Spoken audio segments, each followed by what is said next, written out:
Hi, I'm Paul, that's paularcher.com. Now, presentations in the business context, people often ask me questions. And one question they ask me is, how do I prepare for a presentation? Before I start putting the script together and write what I'm going to tell you in PowerPoints and stuff like that, how do I prepare a presentation? Well, the answer to that is quite simple. There's three prongs to it.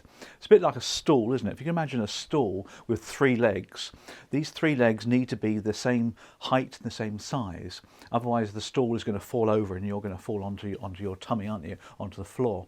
In the same way, a presentation works the same way. What are these three prongs? Well, the first one is your timing. The second one is the objectives, and the third one is the audience that you're going to be presenting to. And these three areas need to be in conjunction with each other. Now, the first one is timing. You need to know how long you've got to present for. A bit obvious, really, isn't it?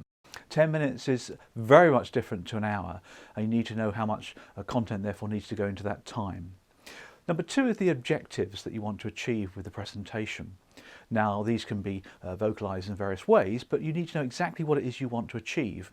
Objectives are usually to get the audience to do something, either to commit to something, to be able to do some kind of skill maybe, or to understand something, to understand some kind of concept. The understanding one's quite woolly actually, you have to be quite precise about that one.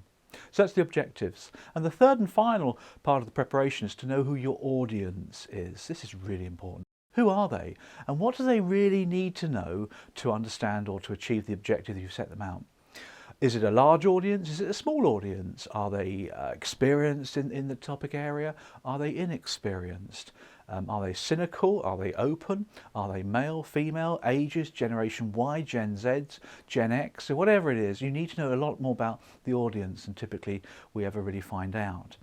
Now, once we know those three areas, we can then match things up. And just to illustrate the three for you, many years ago, back in the late 90s, I was asked by a corporate sales director to deliver a presentation to his sales team.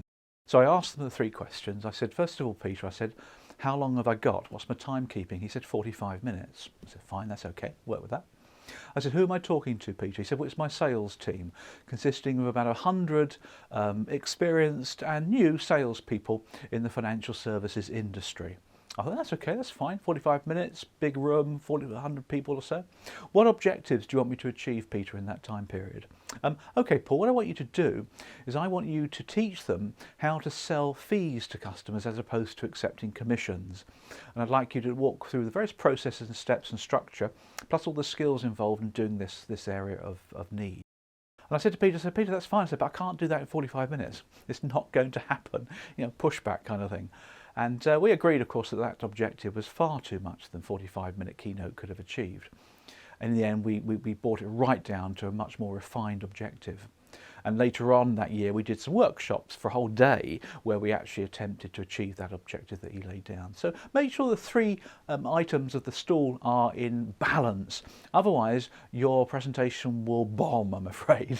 Hey, hope you found that useful. Paul at paularcher.com. Bye.